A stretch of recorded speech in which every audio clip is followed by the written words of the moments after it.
Welcome back, welcome back, welcome back. It's great to be back, y'all. Season 3 of Grow Rugby Show. I think the minute I stepped on a practice field for rugby, the calling happened. An 8-year plan to be on the team, and I was in it within 2 years. Don't wait until you are a pro to be a pro, right? Like, I like doing something, stopping and learning from it. Like, it just looked like it was a heavy hit. To give up, it's not up. You know, that's the first time I played like professionally. I'm making rugby money. How can I make money outside of it? And there was two Scottish guys, and they said, "Oh, you're here for the movie." Rugby is a sport where that's often coupled with actually having a good time. He looked at me and he says, "You guys are awesome." Grow rugby, grow rugby, grow rugby, grow rugby, grow rugby. We are here, man. It is nice to be able to be with you guys again. I am GiftTime, a Bailu, and this is the show where we speak to people about the opportunities they have found, created, or taken advantage of via rugby. Y'all, it's been some months. I missed y'all. There has been a lot happening. Look, what's going on? We had the Olympics go through. We had the British Lions tour going through. We've been dealing with COVID in its own special way, but we got 99 straight games of MLR that's happening. We got announcements for games, All Blacks versus USA, All Blacks versus Ireland, which is going to be really indicative in what we're talking about for today. Like, we have gone through, but, oh, man, look, you know, sometimes you don't realize how much you miss being able to talk to people until you're not able to talk to people anymore. And I got to say, I miss talking with you guys. And just hey, because we got to get it all old school, guys. Now that we're back, now that we're in it, we got a new lineup set up. We got some great guests coming up along these next several weeks as it gets into the next season of rugby union going through. But guys, please don't forget to like, don't forget to share this, and absolutely subscribe or follow to be able to get more of this Grow Rugby, because we are still bringing out the show. We want to keep informing you. This is the era of culture rugby. All right, we are bringing culture rugby. We are going around the world, and we are going to show that this sport is an ecosystem, all right? We want to develop the ecosystem. We're going to establish the ecosystem, and we're going to keep you guys informed about what's going on in the ecosystem, because we got great stories, great people, great things happening across the board. Some Olympians, all these presidents. Oh my goodness, this is a wild one. We're going hard this season. We've had a really good one all this time. So I hope you guys enjoy, but most importantly, I hope you guys know how grateful I am to be able to talk to you guys and have you guys listening in each and every time. It's a pleasure. It is truly a pleasure. So I'm really happy to have it back. But in the meantime, we got an amazing guest that's coming up. Mick Fealey, if you guys haven't heard, he is the president of the Citizens Rugby Foundation, an initiative that is all about being able to establish really a rugby ecosystem that is a self-sustaining, developing, and actually thriving concept to be able to put together for rugby moving forward into the future and even now in the present. Mick is based out of Colorado, out of Glendale, Colorado, owns the bar Mick Mullins Irish Pub, based out in Glendale, Colorado, was the former coach for the then national champion Glendale, Colorado women for the WPL. Like, this guy has been in, he's got an amazing story, but more importantly, he's got an initiative and he's got a vision of the future for USA Rugby, and not the organization, but literally rugby in the USA, that he feels and is looking, and we have a great one where it goes to talking about what needs to be done to be able to make sure that this sport actually is thriving and surpasses the expectations that have been upheld to this moment. And I loved it. It works well for my business mind, but I think it's going to be very interesting, and it goes back to opportunity. I think it's something that we should all definitely consider. But guys, If you guys haven't gotten a chance, please take a look back at the past episodes. If this is going to be the first time that you guys listen to something, definitely look back at these episodes because we had some great guests coming in, a couple Olympians. We got some really good Rugby World Cup leaders. We got leaders of the community, union presidents, just amazing groups of people to talk to across the board, and just so much more coming through from all walks of life and creeds and identities and everything that's going across the board, man. This is what the rugby life is all about. This is what the rugby life, culture rugby, baby, culture rugby. So, guys, you guys enjoy. I hope you guys take this in. Just know that I truly, truly appreciate you. And in the meantime, please enjoy the great, the awesome Mick Fealey of Citizens Rugby Foundation. Grow rugby, grow rugby, grow rugby, grow rugby, grow rugby. What's up, everybody? Welcome to another great episode of Grow Rugby. My name is GiftTime Bailu, and we have an amazing guest for you today. This is one that is looking to basically change the way that USA Rugby, or maybe better yet, rugby in the U.S. is getting presented. And I'm very interested in the positioning. Mick Fealey, the founder of Citizens Rugby Foundation, Mick Mullins Irish Bar, and just an amazing story that's about to go down. Mick, man, want to say thank you for coming through. Thanks very much for having me. Appreciate it. And so I always love saying wherever I got a chance to see people first. And actually, obviously you showed me the video before, and I feel I've been to your bar before. I feel like I've been I was watching it. I was like, this looks so familiar to me. I can't pinpoint. It's right out. You said it's in Endenville, but how close is that to Glendale and everything? We're in Englewood. It's about a 15-minute drive, maybe 5-6 miles. So it's really close to it's clearly just really next to the stadium there. Yeah, I mean, I live about a mile away. I drive about 15 minutes to work. If you head south on Colorado to Hamden, yeah, then you take Hamden West, it's another 5 minutes. You need to hit. I have been there. The one time that I've been out to Glendale, Colorado, because it looked, every time I kept looking at the colors, I'm like, this place looks so familiar. But anyways, unofficially, officially, the first time getting a chance to see your name was in the Citizens, the Waking Giant post that you put up on Twitter, and I saw someone share it either on Twitter and Facebook, and I was kind of seeing the concept and the idea, and not gonna lie, it was something that's curious.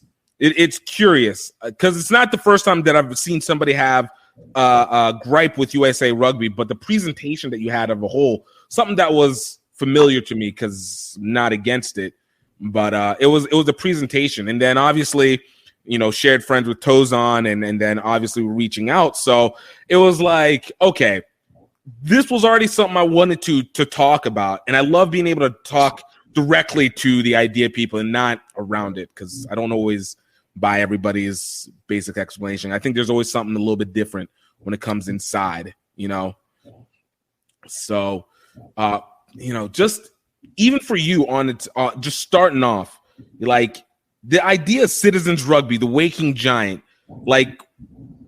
in brief, kind of what brought the idea to start launching it when you did, to start the announcement for it, when you did? This was last week? 2 weeks ago, give or take? I mean, I've been trying to do this for, the portal page, wakingthegiant.com, that domain has been active at least 6 months. I'd like to say we had a stealth mode approach, but no one really pays too much attention yet. We haven't had that much attention, so very, very difficult to try and put the message out there. But ultimately, what forced us to adapt for Mick Mullins, I had identified several problems with the way club rugby or even professional rugby was operating and governance in the US, and that we were overly reliant on single revenue streams and not adequately capturing multiple others. And it was the same thing for Mick Mullins. And my background, I went to the University of East London, basically next to the Olympics, and studied the Olympics. So I'm taking these sort of global concepts and I'm applying them here locally. And I've tried to convince clubs in the past in Denver, I've talked about it before, that kit was the way to do it because it was the cheapest and easiest to involve everyone with the quickest return.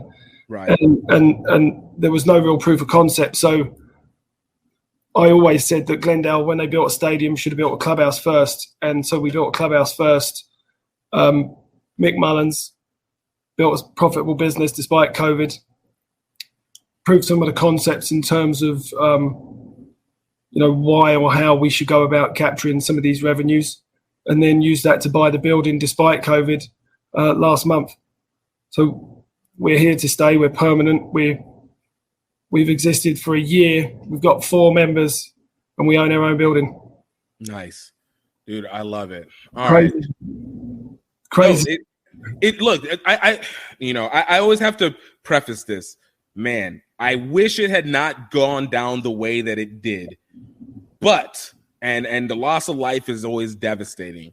But during the pandemic, the level of clarity that was achieved by so many people, including myself, and it seems it also helped add on as well, like, it has been a unique change. And I think in this post-pandemic world, especially for rugby, the idea of a cultural-based rugby is what the future is looking like. And I think that comes very key to the development of the industrialization and of rugby in the U.S., which I don't think has been done. It's only been maybe seeds starting, I think, with a lot of us, and maybe within the last 10 years that you're starting to see it. So I felt like the pandemic kind of pushed it. But before we continue on to this, I want to get a little bit of the origin story, because every superhero, we want to get every superhero's origin story. Yes, my friend, you are a superhero in this situation. So to kind of get it started, Mick, how'd you get started in rugby? I was 6 years old, and I was at primary school, Marion Vian Primary School in Elmer's End in Beckenham in Kent. And a friend of mine, David Bennett, asked us and I'm a twin, so he asked me and my twin brother if we wanted to go to rugby on Sunday to join in. We did, and that was the end of that. Just open it up. So, I mean, this is based out in Ireland, right? So this was already in where? In Southeast London. Southeast London. So, I mean, okay, this is one part that's always interested me. How much does rugby penetrate in? Because I've always had this theory about how rugby, despite being a global sport, never reaches outside of that third level in majority of countries, England included. So how much at that point, other than your friend is telling you, did it penetrate into your guys' day-to-day culture? My first love was football, Chelsea Football Club. And despite being 2-footed, I am useless. So that dream went out the window, and I think I knew that probably by the age of 5. So I think just couldn't kick a ball to save I can kick with both feet now, but there's no skill. Right. And then it just really, like, my home club, Beckenham, they didn't start a youth program until the late 80s. Wow. I think I started in 1991, and it was totally off the radar. It just so happened that where we lived, there was a cooperative sports ground behind us with a football team. So my dad and my uncles would go there on a Sunday for a drink. We would go there in the morning, watch games. And then that closed down, and the next one over was the rugby club. So both of those things kind of happened at the same time. And happy coincidence, my dad and my uncles found a bar that was, 300 yards away. So it wasn't too bad. And the kids could go and run around in the mornings and play, and yeah, just that was the routine. I think from 6 years old to, well, I used to go around there every Sunday, even if I was coaching. So whenever it was there a moment for you where it was just like, this is the sport for me? Because look, everybody, especially when entering to football, like everybody has, obviously, I guess you realized early, but you always, that seems to be the most attachable fandom, so for you, like even at that young, like where was that moment where you're like, you know what, rugby's the one for me, like I'm here to go hit these guys. Might not be able to kick this ball, but I can kick some ass. I didn't really get the bug as a player. Well, there's kind of two elements to it, really. First, when we were 7, we won the Under-8s County Festival. Oh, nice. And there's the picture in the video that I showed you with me and my twin brother on my dad and my cousin's shoulders. Like, there's a picture of us in the stands with the trophy and things like that. And I just remember staring off into the distance thinking, oh, my God, this is what I want to do for the rest of my life. I was never particularly good as a player. I got better when I was about 14, 15. I really caught the bug. And I stopped really playing competitively when I was 21, 22 because I broke my shoulder twice. But I've been obsessed with it ever since. I started coaching when I was 15, helping out with the minis, and did the level 1, did the level 2, went to university, got a degree, travelled, been to Canada, been all over the US coaching, playing. I mean, I'm here. I'm living the dream. No, like that's wildness, because I met my wife playing rugby. Like I coached my wife, and then we got married when I stopped. Oh, dude, that's awesome. Wait, was she playing with the WPL at the time, or? Yeah. Well, she broke her arm the year that I was coaching, but then she came back, played the year after. She won it 2015. She's really, really fast.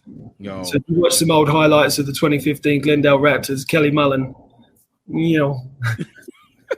I also like the fact that you guys slowly have the combined career of destroying the bones in your arm together. It brings it all that's true as well, yeah. No, but that's I think that's something that is so interesting because of the fact that a lot of people there seems to be this difficulty of being able to find the career outside of rugby through rugby, like not outside of rugby in terms of like outside, but I mean as outside of playing rugby, to be able to find that career path and consistently be able to intervene it into your day-to-day. So to be able to be like, yo, look, I did this from day one and I was able to find it. And it basically became that tree of life for everything else is legitimately uniquely interesting, especially let alone in the US. I didn't do it from day one. I mean, like I've had ups and downs, success in business, failures in business. I think, my greatest successes have always been immediately preceded by my greatest failures. Yeah. I mean, isn't that life right there? I mean, yeah, that's it. You just get up and you counterattack. That's a rugby thing. I think I'm stubborn like that. Just get up and keep playing and keep trying to move forward. Do you think I'm sorry. Go ahead. No, I was gonna say like that world vision, that I guess that self philosophy, like where would you kind of attribute being able to develop that? Because I know we all understand, life throws everything at us, but how we react to it always differs. I'm in the same realm as you, but for you, like to have that constant roller coaster, especially across nations, like for you, where did that kind of start from? Did that start from the 6-year-old kid getting used to the ball, or the 15-year-old that was able to coach and you're starting to see the process? Or is that something that's just ingrained even within the Mullins family and that you guys kind of grew up with? Oh God, I think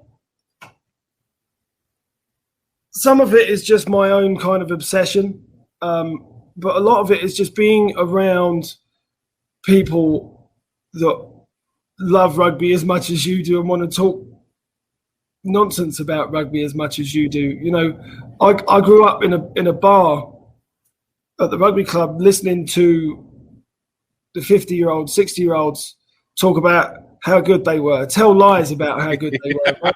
But it's aspirational for the youngsters, and it's so that's the positive side of like being nostalgic, because when they're sharing those memories and telling those tall tales, it's an important part of rugby culture, the social anyway, not just to share with your opposition, but to share with your teammates, your old boys. There's a rite of passage element to it, you know, like when you're old enough, you can have a beer if you score for the first team, or you know, culturally, like back home, if you scored a hat trick, you had to buy the team a jug for being a try hog. Like, see, that's a big 10-pint jug of beer. Not like these little American pitches. I'm talking a legitimate. It's like almost one of those where it's like made of clay. What are they in the Middle East? You always see those like giant clay jugs full of wine kind of things. I love it. But, no, it's important, and there's, you know, and not only just for the cultural piece, but Mick Mullins is critical economically. I think I took the career path that I took because I always wanted to try and find ways to make my rugby club better, not just rugby-wise, but business-wise. Right. And ultimately, Mick Mullins can do business 7 days a week, and that gives it a significant advantage against my rugby club that's only really busy Thursday evenings after training and Saturdays and Sundays. Right? They've cut off 50% of their revenue-generating opportunities. Right. The same thing if you think about Mile High Stadium. Yes, they've got 60,000 people, but they've only got 8 games a year. So you got something.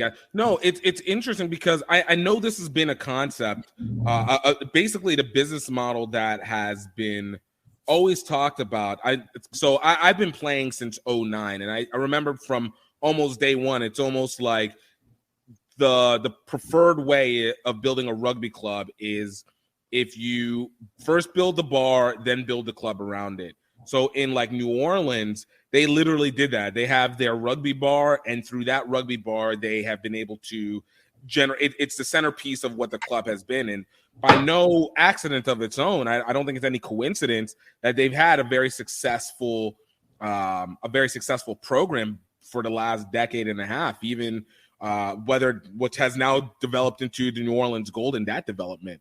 But I always wonder, though, if it was, do you feel like it's necessarily that it would have to be something like a bar, or is it just any place that gathers people together allows that to be a source of revenue for a club, in it, for instance? So it could be a shop, it could be a a bookstore. I don't know. Like it's whatever it is that could create some kind of trend where the players can congregate together and share time together, both opponents and teammates. It could be anything. I mean, if you hire a park and bring a food truck in where they do a pig roast or something, or someone's got a backyard and you can have a cookout. Any time people are going to get together and socialize and sit down and stuff, there's opportunities to generate revenue, asking them for sponsorship. There's donations or contributions for the event.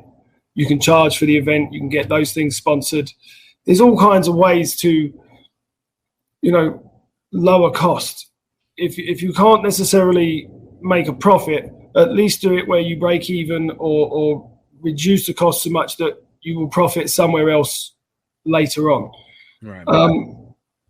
It doesn't have to be a bar. It just happens that, when I was at college, or even before that, I worked in a bar, I did construction, or I did coaching to earn a living.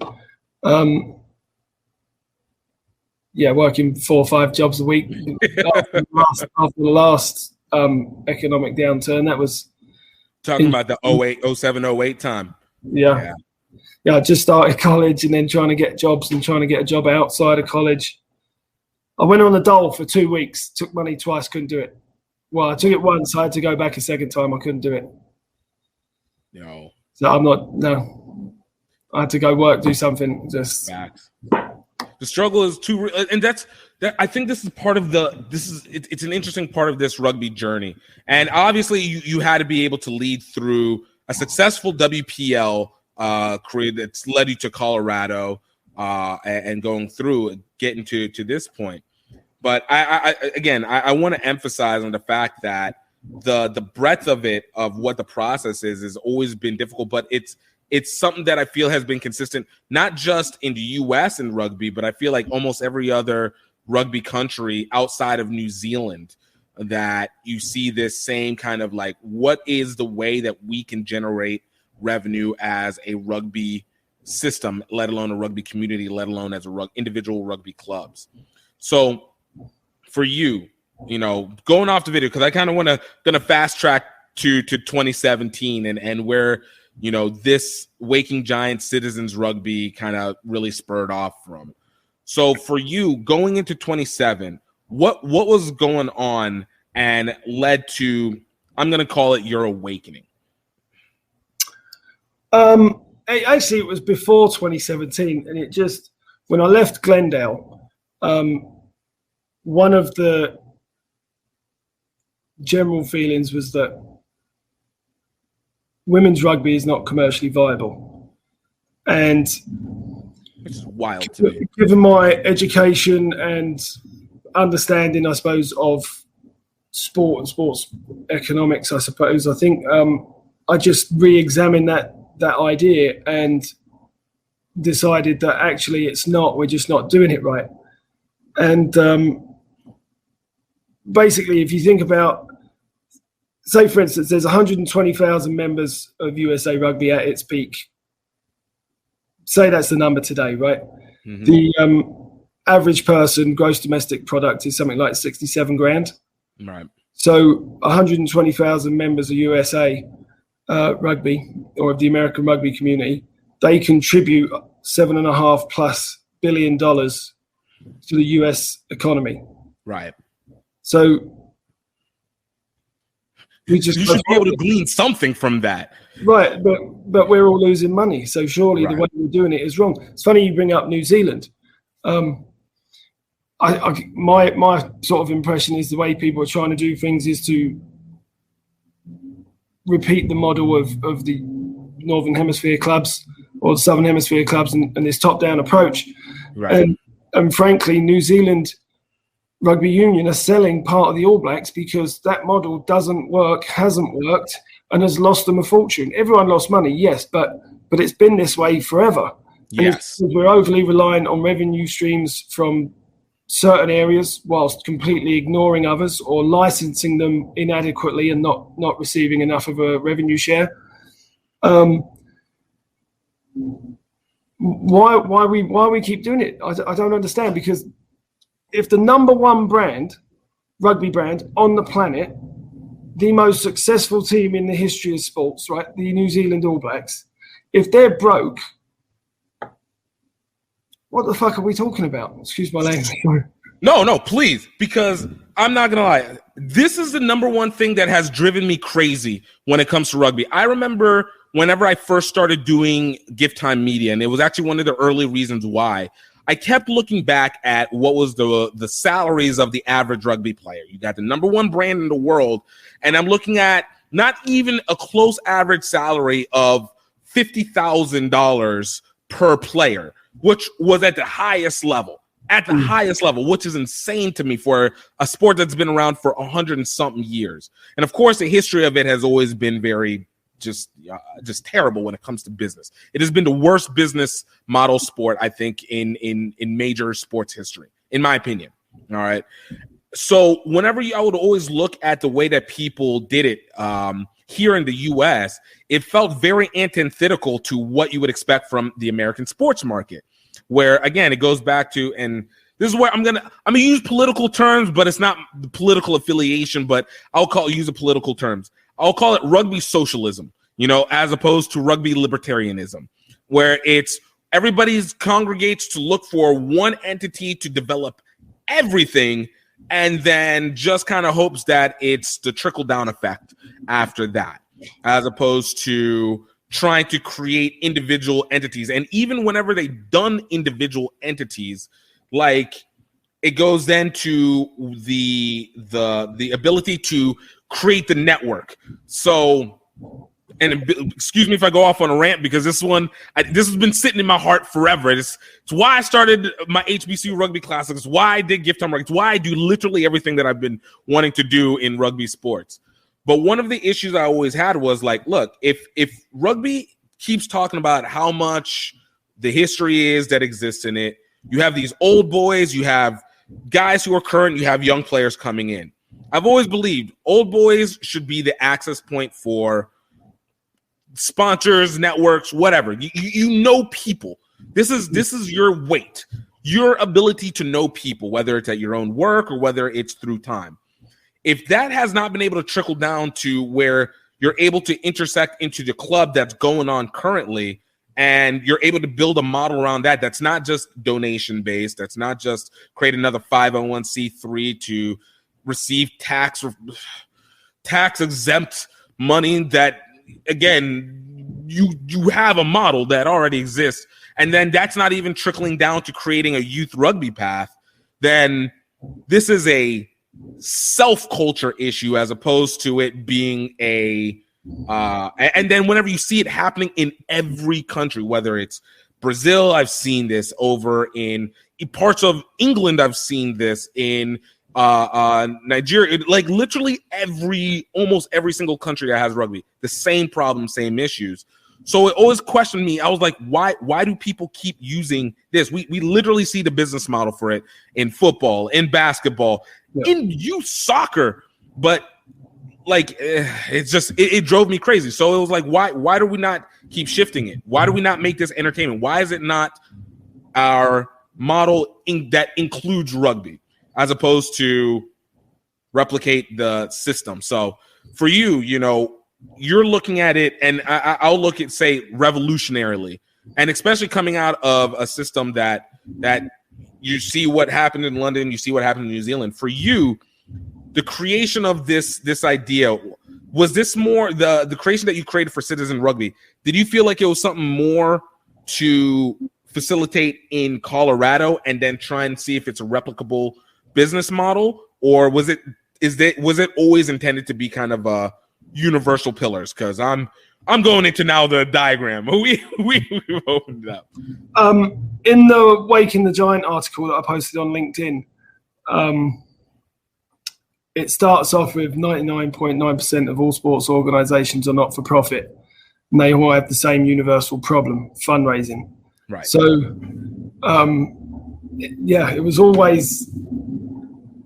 it was always on a macro scale. The point of it is that it's the basic notion that without opposition, I have nothing, right? So maybe being a twin, I've grown up to understand sort of relying on someone else or making sure someone else was okay to ensure my own sort of. Right. So survival through you are your brother's keeper by simultaneously keeping myself together. Right. And I think that if you just apply that to like rugby clubs, and I think this is where Americans lose it. They want to hate their opponents. Right. No, love them, because without them, you don't have anything. Right. You got no game. You got no one. You can't you can't do the thing that you're supposed to be all about, right? So we have to ensure that if I want to survive and thrive, I've got to make sure that as many of my opposition in the local area are doing the same thing, so that I can continue to grow at a rate that they can sustain with me. Right. There's no point in having 6 teams if everyone else has got 1. Right.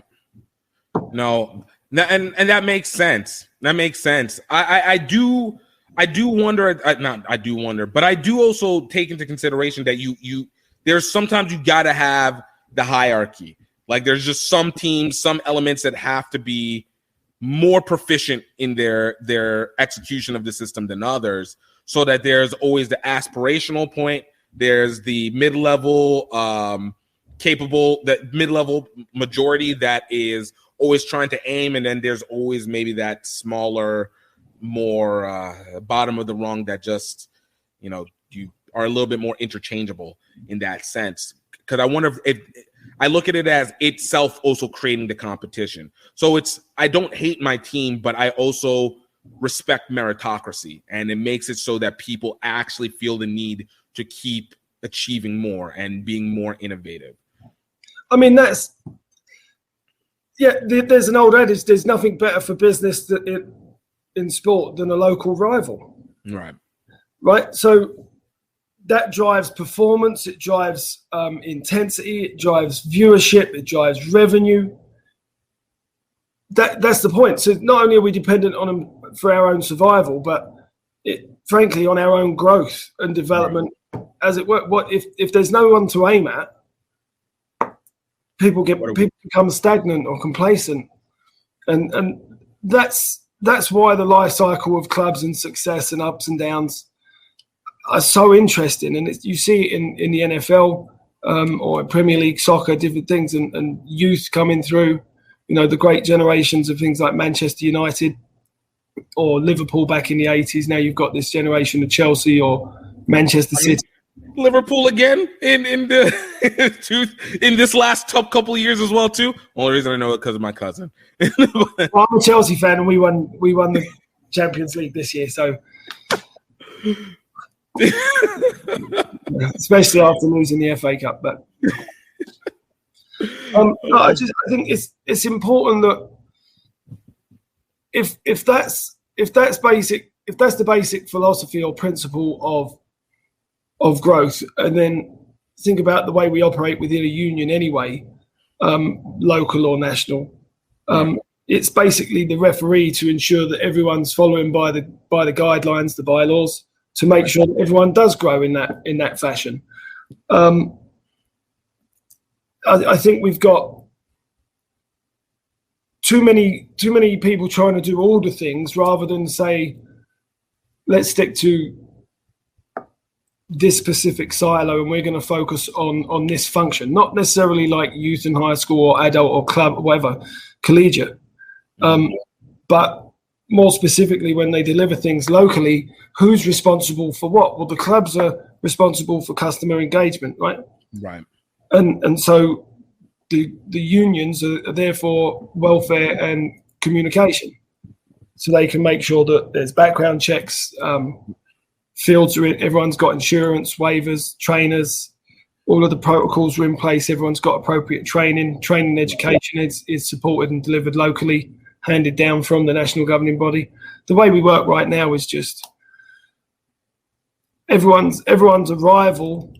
I mean, there's a word, it's called co-opetition. You cooperate, I like that. Compete, co-opetition. And I think we're more heavily leaning on the competition side and less on the cooperation side. And frankly, Citizens Rugby Foundation is the beneficiary of a network of businesses that span the marketplace in terms of things that our club, the Exiles, will need, from concessions to merchandise, kit and equipment, travel, insurance, and so on and so forth. And they all donate a share of the profit to Citizens Rugby Foundation, and its job is to support Citizens Rugby Football Union to sort of show everyone how to cooperate. There's a duality as well of sport where we're both the buyer and the seller of kit and equipment. If I bought a jersey now and I play in it, it's not the jersey being so good that's making me want to buy the next one. It's the fact that I'm enjoying myself playing rugby in it that makes me want to buy the next one. So from that perspective, and it goes to the question on what you guys want to do, if you can explain a little bit against the grievance that you want to cite file against USA Rugby specifically. Actually, if you don't mind, can you explain that first, and then it'll allow me to actually ask the question, because I want to make sure I'm asking it correctly. Long story short, with the creation of RIM, with the award of the World Cup to Giant Stadium and so on and so forth, there are a lot of things going on that were of concern. The sum total of it was that I basically said, listen, if we don't do something about this, USA Rugby is going to be broke, will be bankrupt in a year. Right. And me being me and not really learning, I was banging away about this for probably a year before I filed the grievance and talking about an alternative model, which I'm trying to demonstrate. But basically, everyone said, oh, fuck off. No, they won't. No, they won't. And shut up. And I was so wrong. The bailout came within 9 months. Right. From USA Rugby. That was the first, from World Rugby to USA Rugby, that was the first bailout, came within 9 months of me saying, hey, this about to go bankrupt. It ain't going to work. But anyway, after that, and then what happened in October with ICE, I did shut the fuck up and got on with it. You know, but you guys are doing another one again now in August, right? August 9th? No, actually, we don't. I'm not a member of USA Rugby anymore. I'm not giving them any money. There's a phrase I won't repeat, but I'll tell you off camera. All right, fair enough. So okay, so the challenge goes to the United States Olympic and Paralympic Committee. They are the sole arbiter of who is or isn't a national governing body in the United States per the Ted Stevens Act, right? Olympic and Amateur Sports Act. Okay, so I guess then the question goes. So for me, it connects everything back together. If the purpose of everything, if we're looking at it, is the clubs themselves need to be at least have some autonomy on their development, but do it in conjunction with others. Yep. It would be that the culture for that needs to start internal and then up.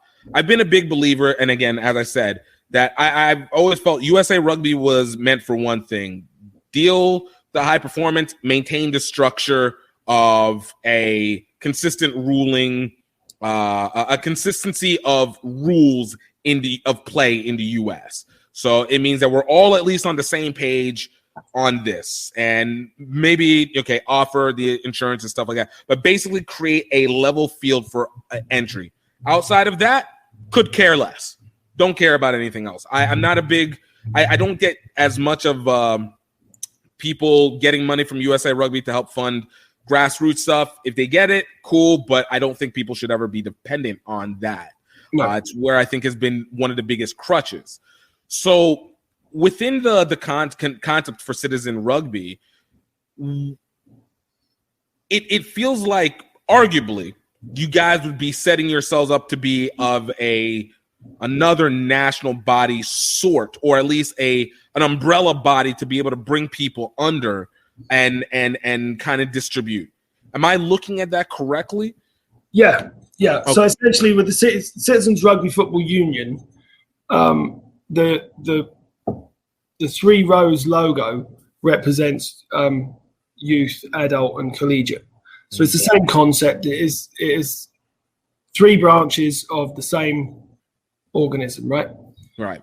The national governing body's job, right? So a union is there to provide for the collective welfare of the members. It does that in two ways. Internally is quality control and assurance. Externally is collective bargaining. So examples of that: internal would be training and education. External would be the insurance. Right. Now they've successfully collectively bargained in terms of insurance, regardless of, and I say successfully in terms they completed that task at least. That task, yeah. I would, there's a lot of questions remain about the quality of it, but whatever. So Citizens Rugby Football Union, it provides insurance as well to members. It is better. But anyway, their job isn't to do all of the rest of this stuff with such a hands-on approach. Their job is to communicate best practices, make sure that there's access to the right information for the right people on the right pathway to best deliver wherever they're needed. Let the MLR develop players. That's what they're doing anyway. Mm-hmm. Just pick from them, pick from overseas players and so on and so forth. Mm-hmm. There's too many academies left, right and centre. Mm-hmm. I think, frankly, that's a way to cut out the clubs now that they've all been devolved in terms of power. And it devalues clubs if there's an academy that's on the official pathway, but the local rugby club can't provide diddly. What use are we then? Right. It's counterproductive and harmful to a third of the membership. Right. Adult rugby. And where do you think coaches are going to come from for mini rugby or for collegiate rugby? People that will stay in rugby long enough to follow it as a career path. Well, they're going to do that through volunteering and working at local schools and clubs and colleges. Right. So, but with that in mind, though, if we say that's what USA Rugby, that's what a national governing body is supposed to do. Citizens Rugby works similar. How do you prevent yourself from falling into the same trap? Even though the model seems maybe a little bit more additive in terms of business collaboration, how would you prevent Citizens Rugby RFU from falling into the exact same pathway of doing everything? Because again, I've always felt like the culture has always been the problem, not so much the execution, because people are always going to find the simplest pathway from point A to point B of whatever the goal that they're trying to be. And a lot of times, especially here in the States, the economic return for rugby has never been particularly high. So volunteerism has been done to death. And I feel like that's where everything goes. So how do you prevent yourself from just becoming another Mr. Everything kind of RFU, as opposed to a supplement in that way? First, you reminded me of a comment you made earlier there, and I think that with the 501c3 issue and just another one, basically people are afraid to make money. Yeah. And I would even argue vilify the process of making money in rugby, out of rugby, with rugby, all of it. Yeah, and I think how do we make sure that we stay in our lane? I think that means you have to have very strong relationships with all the stakeholders who are the critical partners at the tops of various organizations that you need to talk to. There needs to be much stronger ties with adult clubs to collegiate clubs and high school programs. There needs to be much stronger connections to Major League Rugby, to the national governing body and the local unions, where we're all communicating about what we're doing, how we're doing it, why we're doing it. Mm-hmm. And frankly, what that sounds like is a strategic plan, which frankly we're still waiting for from USA Rugby. It's only been a decade or more. Right. I mean, I guess that's where it's like the value that I would feel that Citizens Rugby FU, I'm sorry, that sounds off. Citizens Rugby RFU would be more valuable as less of a national body and more as a cultural teacher that now is involving these, as opposed to something that's overall. Because, you know, again, I feel like we've just started this small process of the industrialization of rugby. I think it's been, from the media side, it really started off right after the Olympics. And not to discount people who are doing media like prior to 2009, but it hasn't been as heavy as it is now, whether you say technology or the way that we distribute differs, whatever. But I feel like we've had that different, and that's just been the first step. Kit-wise, I think we've seen so many kit makers that it almost feels like it's the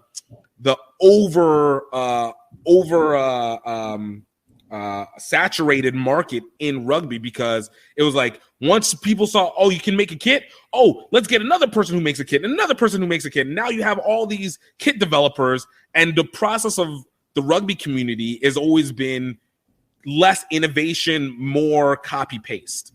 So the question the idea goes, wouldn't it be, how would one be able to start teaching and as a group the process of doing differentiation and utilizing different ideas, as opposed to trying to help create what I would say more crutches for these clubs, where people feel like, okay, maybe there's this 3, 4, 5, 6 areas that we can utilize, as opposed to, oh, they're working on it, well, let me go rush. Like even the Mark Cuban concept, I swear, if Mark Cuban gives one club money, like every club is going to go to Mark Cuban. Like it just, nobody thinks anything more. So for you, where do you feel is that process of reteaching the culture? I mean, personally, I think I'm doing my best to just sort of show people. Word. Because I got sick of talking about it, and people will go, yeah, okay, like I'm some sort of fucking idiot. And now it's working, and hopefully they can see that. I put a video on the Chuggers thing on Facebook. I got told off for not posting the Chug video, but basically saying, I couldn't think of a worse idea than Mark Cuban coming to the rescue, because we don't learn the lesson. We have to be able to save ourselves. And what I was going to say earlier, and I said this funnily enough on Viral Rugby, right? And if Citizens Rugby Football Union, if its job is to teach people how to fish rather than give them a fish, right? Citizens Sports, its job the next day is to sell them the reels, rods, and bait that they need to go fish, because then part of the profit goes to Citizens Rugby Foundation, who can then teach more people with Citizens Rugby Football Union to fish. Right. It makes sense. No, it makes perfect sense. Like again, it's what are you talking about, right? Yeah. What do we do? All these fish. Do we need to go into the seat? No, but I completely get it. I get it. I think my question always goes, my doubt goes into the spread to the masses. We have these little areas like, Southern Pines up in North Carolina kind of doing their own thing. I love it. I see what you're doing even here. Like, even for me, like I said, developing something like the HBC Rugby Classic, I'll use it that as an example for myself. One of the things I really hated starting to see, hated might be the wrong word, but I thought was getting overdone, was how much the usage of players as the clients, players as consumers for your tournament. So basically you develop an entire tournament and it's only seeded by the player itself, but that's not who ends up developing the game as a large. It's usually casual fans. It's usually people who are from the outside in. Even like yourself, as an example, as a kid, you're not a player, but you found your position and even your dad and uncle found a position as spectators who invest into football. For you, it became the coaching and then investing back in, and you just find yourself, more people are going to be coming from the outside in. So for me, I made a tournament where I don't want to charge, and I don't charge players, because it means nothing to actually developing, in my opinion, the sport as an outer bunch, and it puts the weight on marketing and being able to say, let me get spectators. Now, for me, it goes, how much of a loss do you handle and go into it? But at least there is a process of saying we got to step outside of this business model of self-tapping in, or else you just end up finding yourself still being the same amateur sport. But and the players you don't even get to get the choice litter, if that makes sense. It does, and I think what we're trying to demonstrate is that there's an acceptance of cost. There's also an acceptance of the need to improve the value proposition of rugby before you can increase dues or fees or whatever it is that you charge members. But recognizing that, look, these things are going to be a cost incurred by players somewhere, somehow, because of the very fact that they just simply want to play rugby, right? It's called the participation demand, product demand continuum. In short, to play golf, you need golf clubs. Right. To fish, you need a reel and a rod, and so on and so forth. So if we then say, okay, well, we're all members, and the clubs are all members, and the unions are all members, and the MLR is a member, or whatever, the purchasing power that gives us lowers the cost per unit so dramatically that if we still purchase it at market rate and redistribute the profit, clubs will be able to invest in businesses that they could then generate more revenue to then buy land and develop fields. MLR clubs would be able to build stadiums because they're profiting not just from selling the logo on the left. This one is worth only whatever it is that someone wants that logo. Right. One can go on every jersey. The Nike swoosh goes on a Man U soccer jersey or a Chelsea or a NFL or basketball. It doesn't matter. We're selling the wrong logo. And frankly, if 99.9% of all sports organisations are not for profit and they have a universal problem, then it behooves all of us to then be a team and just shop and do business collectively. Right. Which is the NFL's model. It's Major League Rugby's model. It's Major League Soccer's model. We're not doing anything different. We're just including more people. We include everyone. Right? And instead of licensing those rights, we're exercising those rights. But we have those same rights as a sports league. And continue, I'm sorry. If you think about, I first heard the phrase "the sleeping giant" when I was about 14, and I was curious, and I think deep down that's always been in the back of my mind because I can remember the day I heard it. But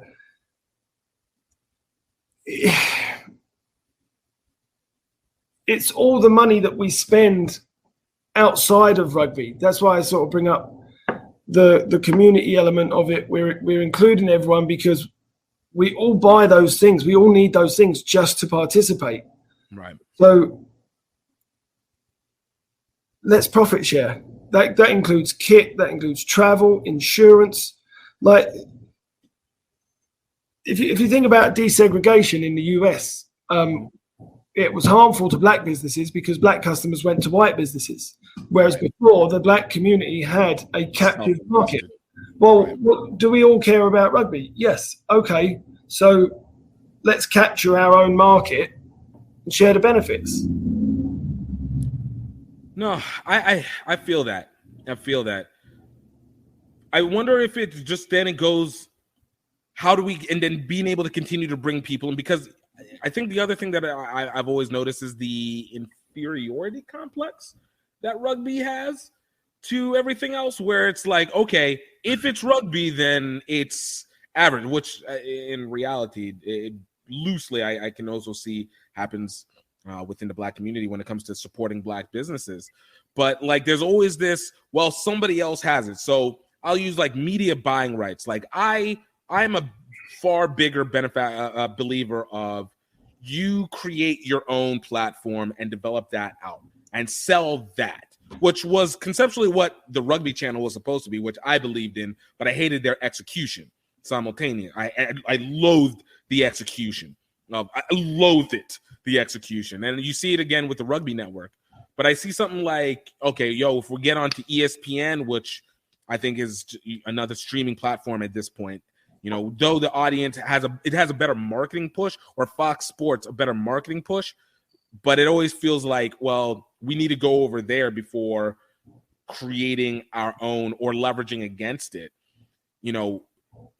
Where do you see it where it involves still finding a way to be able to enter in newer companies, but also simultaneously still continue to uplift your own? Well, I think the idea is that if people understand the basic concept of what we're doing, they'll want to partner with us. Right.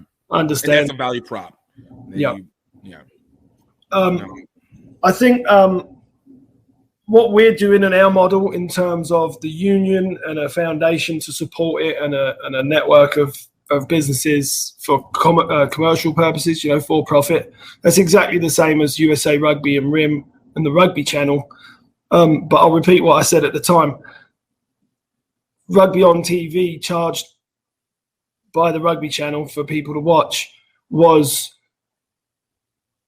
the powers that be basically trying to ram a product down the community's throats, rather than think about, well, what are they already buying? What are the things that they need? What could we sell them at a discount to help them be more sustainable and grow, and so on and so forth? You would get the same answers, right? Kit, travel, insurance, and so on and so forth. So in terms of what they were attempting, it was fine. But in terms of understanding, where does TV money come from? From businesses advertising primarily. Retailers. Or you're getting a right? subscription Retailers. Yeah. Because retailers get their money from who? Consumers. It's B2C. You and me.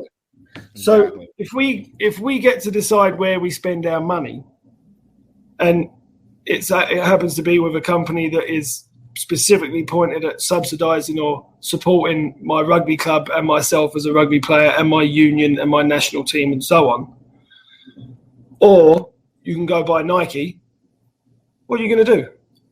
So it just comes down to choice and understanding that we need to make a commitment. Is that some sort of utopian dream? Yeah, possibly. But I think, frankly, if rugby wants to survive, if MLR wants to grow, if they want to make a profit, if USA Rugby, or not USA Rugby, but American Rugby wants to bring a World Cup, they want to win a World Cup, these things need to happen because we need to find a way to grow the grassroots and the foundation simultaneously. Because without that, the top can't grow. Right.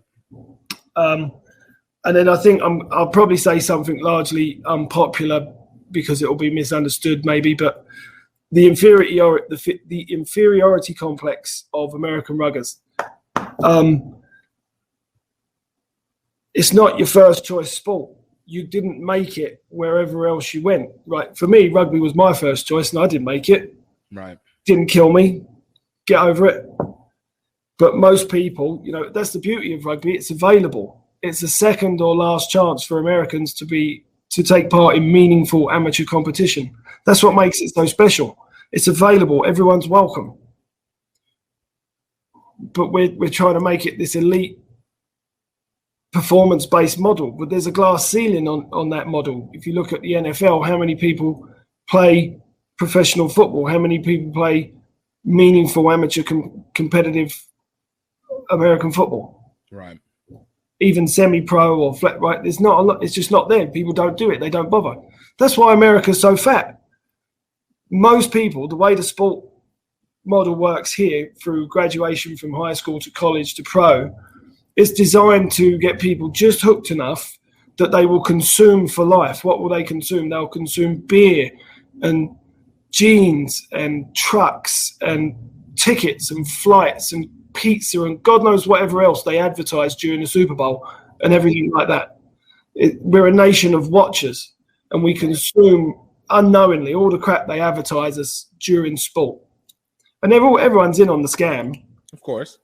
And we can say, well, let's get people playing instead. That's the single advantage of rugby. Do you want to play a game? Yes. Okay. Every kid you ever meet, there's a ball, throw it around. Right? It's not difficult. 70% of kids drop out of organised sports when they get to middle school. Right. 70% of kids that are active, not 70% of all kids. Right. Active kids are roughly around 20% cross boys and girls. No, that's real. That's real. But again, it comes back to this is why it's a consumer nation. This is the greatest marketing country in the world for that very reason, and subsequently how it distributes across. So, but yeah, no, I see what you're saying. There's an ability, but again, that's why I go back to, does the culture allow it to be commercially viable into that extent? It does create the numbers. It does create the elements, but it's the culture on it, but Mick, man, dude, I freaking love this. And like it speaks to my soul in the biggest way. And it's an experiment that I appreciate. And especially now that I have far more clarity, appreciate even more. It's definitely commercially viable. Sorry to cut you off. Oh, yeah. There's enough of us. We're commercially viable as a community. Right. 120,000 members. Based on some fairly conservative metrics that we've run, we estimate the US rugby market to be worth about $120 to $150 million right now. Right. So the fact that no one's generating that kind of revenue or even touching some of it as it passes through, they're not doing it right. Means, like I said, it means we got to change culture, and this is the work that we have in front of us. Yeah, I mean, yeah, it's just, if you look at the model that's been an exit. Well, listen, if you look at the USA Rugby World Cup bid, right? Feasibility study, blah blah blah. They've talked to over 50 cities with 50 stadiums. They're either NFL or college, etc. If you don't need to build any rugby facilities, then you're not going to build any community amenities that will sustain the participation growth that you need to attend the tournament in the first place. Right. Because this is a 10-year run-up if it's 2031. Right. Also, they keep talking about 27 or 31. The women are in 2029. Why don't they keep talking about that? Title IX is the answer to everything.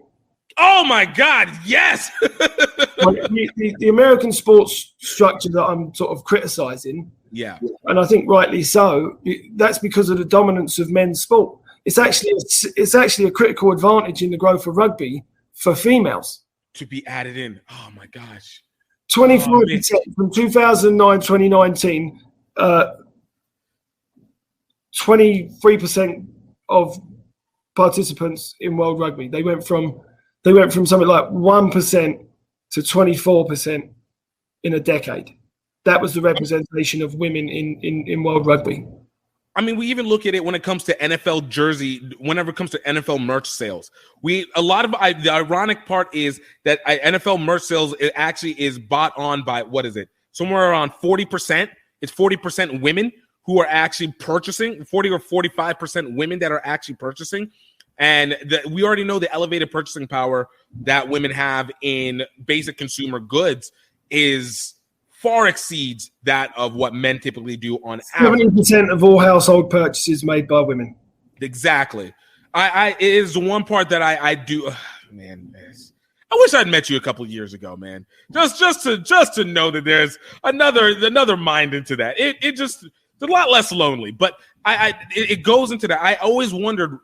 Not even wondered. I've always believed the biggest advantage is the women's side, and seeing it, which is why promoting it with, whether it's the Olympics over here, whether it is the Women's Rugby World Cup, whether it is been with even the individual tournament games that happen. One of the saddest things I feel that was lost, though I guess I understand to a small extent, was the loss of the Atlanta Sevens for women here in the States, of being able to have that component, because you completely see from a standpoint, from a talent pool and from a personality pool, it's easily marketable. One of the premier ones here in the U.S., Nia Tapper, watching her do it herself is been aggravating and impressive simultaneously, because it's a complete waste of a talent and personality that you have there, but she has been doing it herself and finding a way to kind of pinpoint through, and you not front facing that or Kelly, or even Iona, or I could name all the women's rugby players that would be just perfect for that. But is that constant lack of a front-facing, let's say, lightning rod for other people, and to add that commercial viability, celebritize what the rugby players are supposed to be, so that there is far greater awareness of that same value proposition and changing up of the culture of what you have to be able to develop on.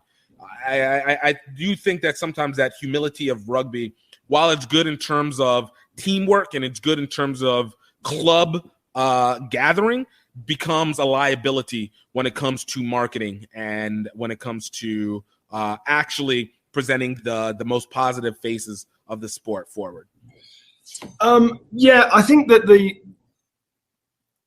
I wouldn't say humility. I think because rugby is so humble here, no one's got a clubhouse, no one's got a field or a pitch really. Right. Even the poorest clubs back home are infinitely richer than a basic club here, because they've got more numbers, maybe do have a field, maybe a little bar, somewhere to generate revenue or socialize or congregate, like we said. So I think that being such a humble sort of starting point, we've tended to focus too much on the community side of it, without necessarily presenting as well the athletic side of it, and that's really been addressed in the last few years, and I think the MLR are doing a good job.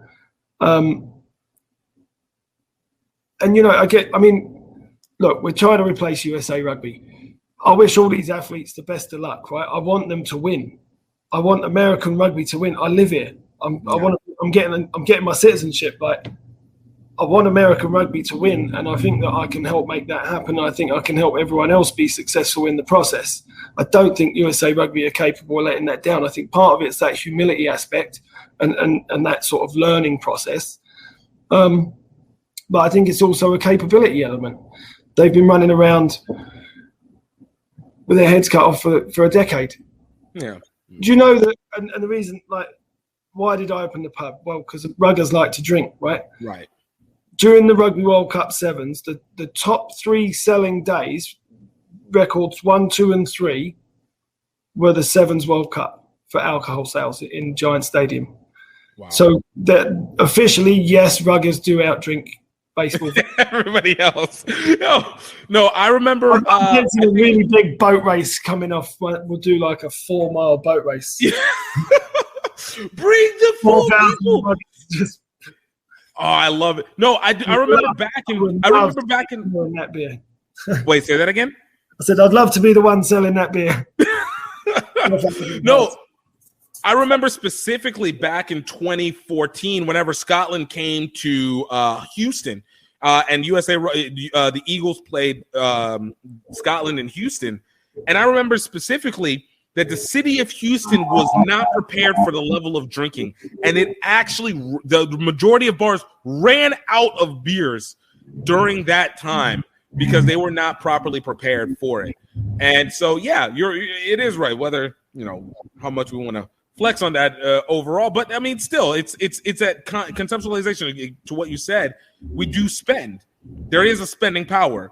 Well, and the point I was going to make, because I know we're going to move on probably, but with the capability issue, one of the elements of the grievance that I filed was about the process for which the tournament was awarded to the stadium that it was awarded to, so on and so forth.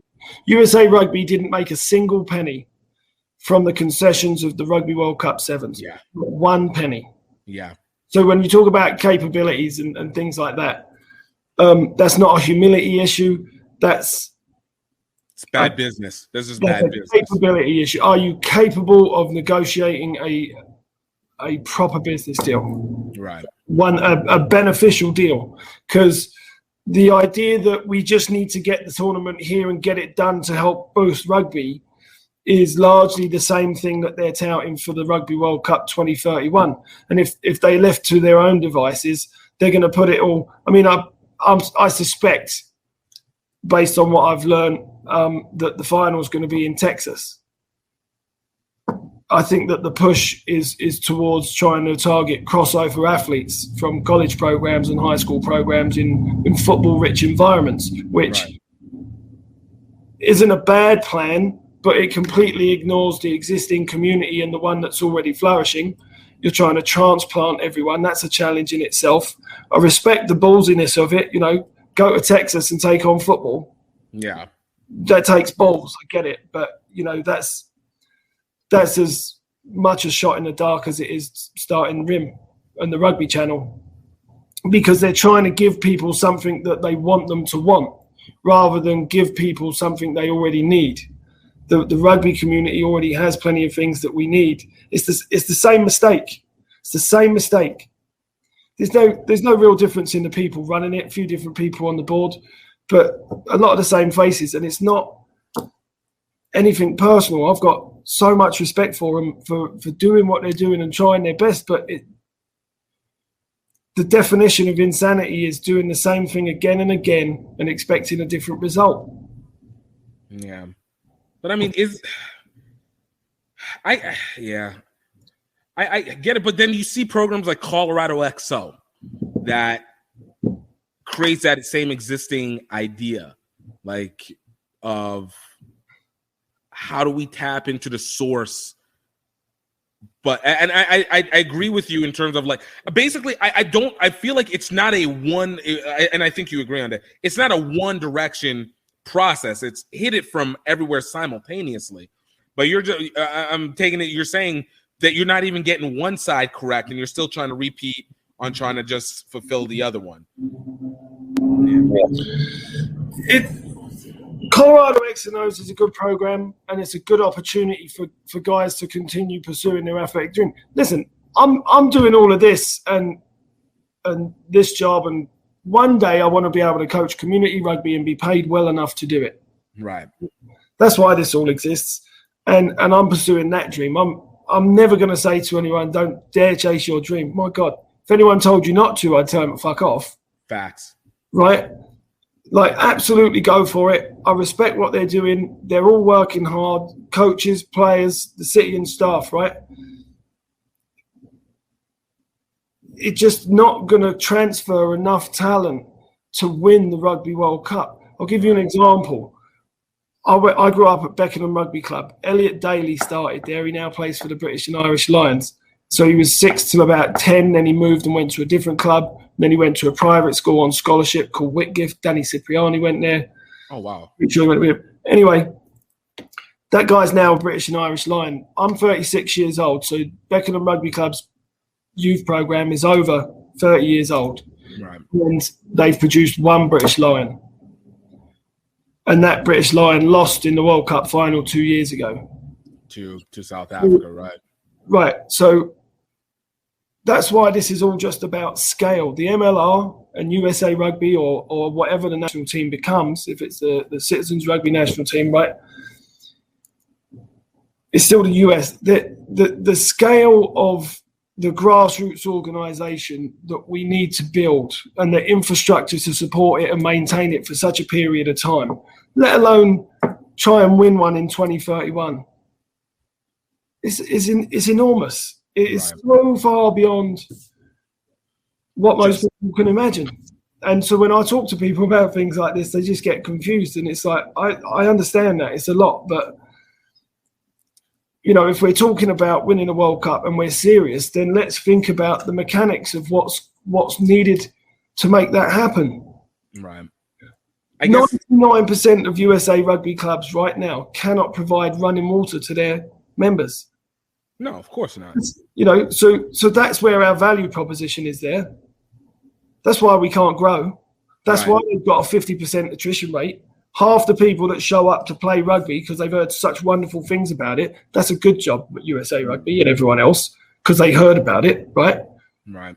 But then they show up and after a year they leave because we failed to deliver. Are we serious about it or we just, is this a hobby or a lifestyle? Which is where I went back to when it came to the beginning of this is It's not, can it be commercially viable? Not is the resources not there to do it. It's always going to come down to what is it of the people who are involved. Even it goes back to even with the old boys. Is the process even, which is why sometimes I feel like the academies, there's too many academies. I don't really feel like there's too many academies, but at least there's somebody who is trying to show a charge. But all it is to how many times can we get people to keep investing in? It's not always fair. It's not always good. And to be honest with you, getting into the pathway pool, I mean, is either neither here nor there to me. I've learned that if you can connect enough, you can find yourself over to Chula Vista and do it. So that's neither here nor there. But it goes back to you shouldn't have to. You shouldn't have to. But again, it goes back to where you are at the beginning. You shouldn't have to go to a high performance camp if you have a good local area. But if you have a good local area, that means you local club in a strong competition. Exactly. But that means that the culture also has to be willing to change it, which is what we've been saying, all this time.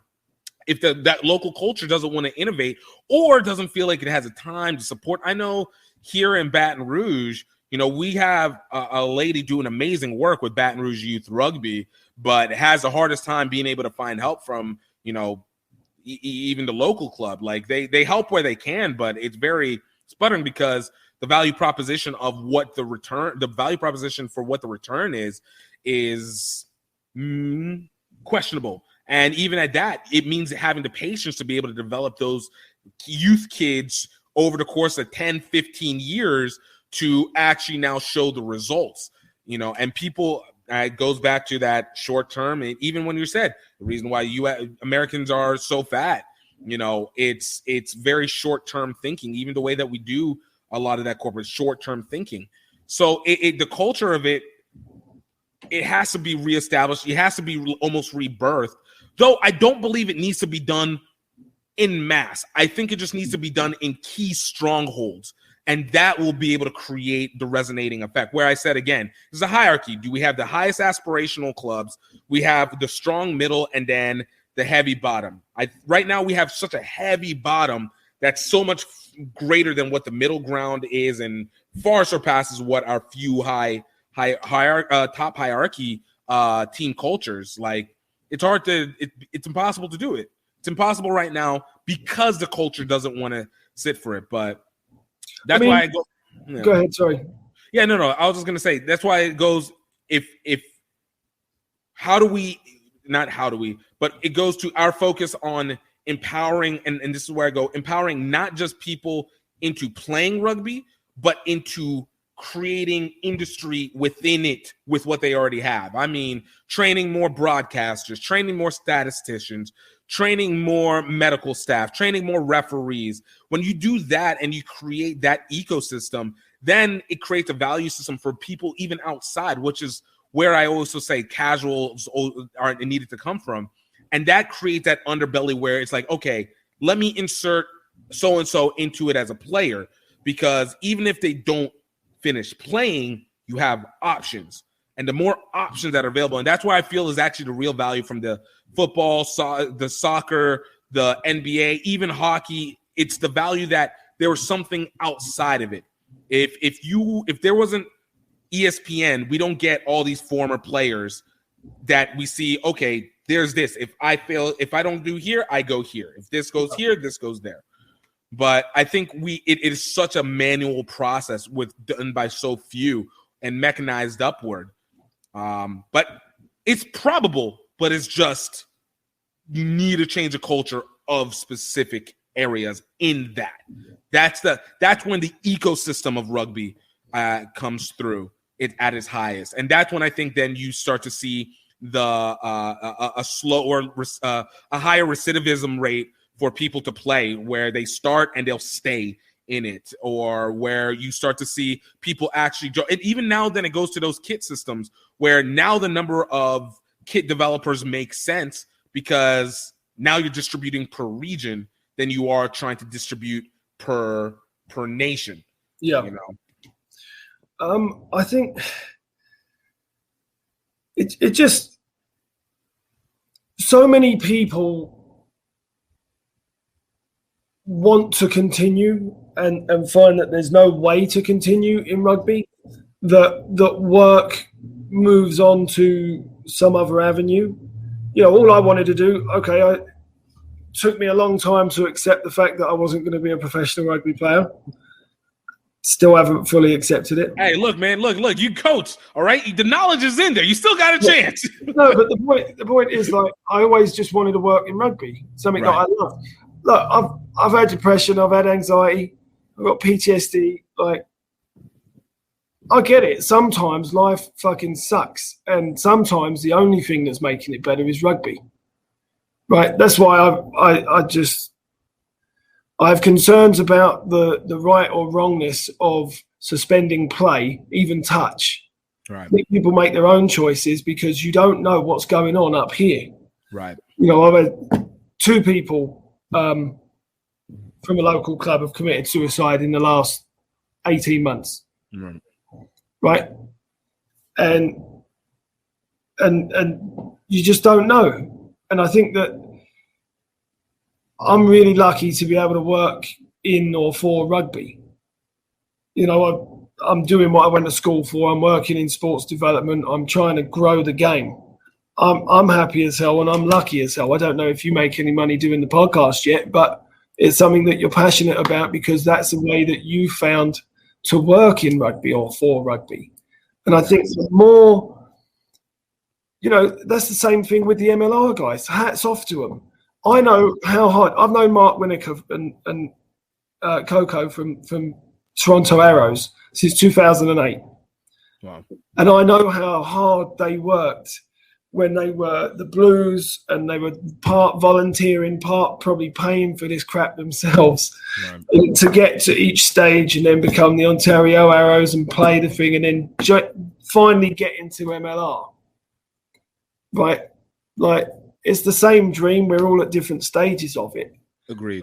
And I think that, part of what I'm trying to do is say, well, it might not be this way right now, but if we all work to grow something together, then these opportunities will snowball. And they will spring from just investing in ourselves. If you buy and sell kit to yourself and you use that company to subsidize it, that's just self-sponsorship. Right. You don't need to go and get begging hand in cap to someone else. You just self-sponsor. Right. And you can do that again and again and again across all the vertical markets that you need. That would create a lot of jobs and a lot of opportunities for community rugby players to potentially work as part of the pathway, community development officers, community rugby coaches, training and education in partnership with the MLR. And create hubs and school programs and club programs and pathways. We need to share resources. There's so little to go around that we need to do a better job of working together, and that includes all levels of rugby society or participants. No, I fully agree. And I will say this. I do feel like that component there has been, and that's why I said over this last 8 years since I started, I've been doing this since 2013, since February 2013, and I think that part I've seen grow in terms of people stepping in and doing that self-investment, like yourself, myself, my guy Ryan Ginty with Next Level, who's doing the broadcasting for MLR. I've seen it, with Alex Goff when he had to separate from Rugby Magazine, even Pat himself, Jackie as well. Like we've seen the little bits and pieces, and I see that seed of industrialization. And it's that process. My guys over at Roots Rugby, even with them, intercreating these little elements that push that process. So I think I do agree that you're right. It's there, and it's just us now being more aware of ourselves. And that's why I said I see it as it's the small group needs it, so you create that MVP basically, and then which is again what you've been doing, what we're all trying to create that MVP, and then we develop out from there. And it is an interesting process, and then it's slowly. That's whenever people copy, rinse, and repeat. And it's like, at least you're going to copy, rinse, and repeat within that element. You know, the more people who have done online stores, I'm very happy about, because it was like, guys, you guys can sell this. But now it's who it sell it to. You sell it to your own people, sell it out. You have it. But yeah. Well, but then it takes one of those business owners to be prepared to give up equity to underwrite a lot of this. And most of them aren't. You know, the advantage that Citizen Sports has over someone like Nike is that we can do business in certain ways that they would never ever imagine.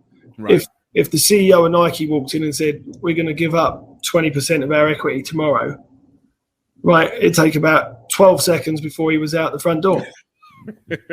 What the fuck are you talking about? Well, if you want something to grow, keep feeding it. Right. So that's how we do it. We have to be willing to sacrifice a certain amount. Now, you know, there's nothing but sweat equity in growing rugby for the next 20 years. Yeah. Nothing but sweat equity. Yeah, man. It'll be worth it. You know, part of the problem with listening to the old boys, as much as there is wisdom in certain things, I think a lot of old boys have maybe a little bit too much influence on newer club leadership. Right. I think they led clubs, you know, a lot of clubs now are about 50 years old, but they don't own anything. They can't provide anything other than rugby participation. Well, right. You can get that for free by going to play touch in the park with your mates. You don't have to train. You don't have to pay dues. You don't have to buy kit. You don't got to do anything. You don't have to listen to a ref. You just go and have fun. And let people come in and play. But that's, like I said, it's part of the process. And that's why I said this pandemic, I do believe it's the beginning of a different era. I strongly do believe it's the beginning of a different era. Oh, we can succeed. We have a much better business model. We've got people coming on board. I love it. Mick, man, I'm gonna let us close out on that one. We're gonna talk after this, because you know, listeners don't need it. There we go. Shake this thing. Let's shake this thing.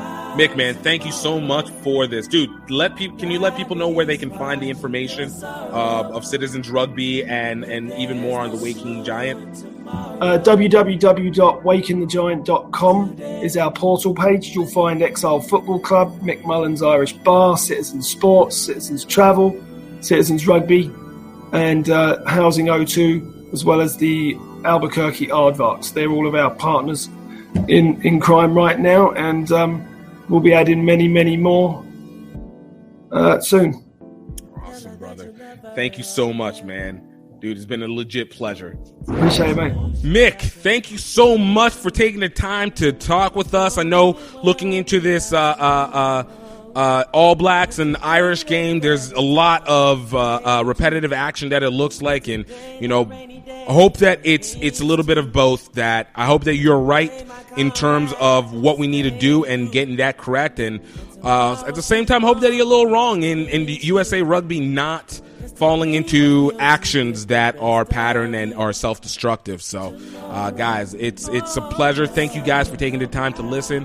Please, like I said before, please don't forget to like, share, and follow, subscribe to this.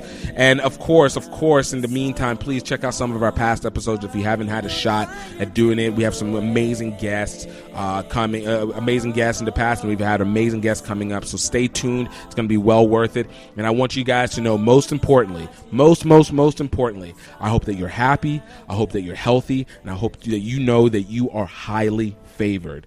Until next time, cheers.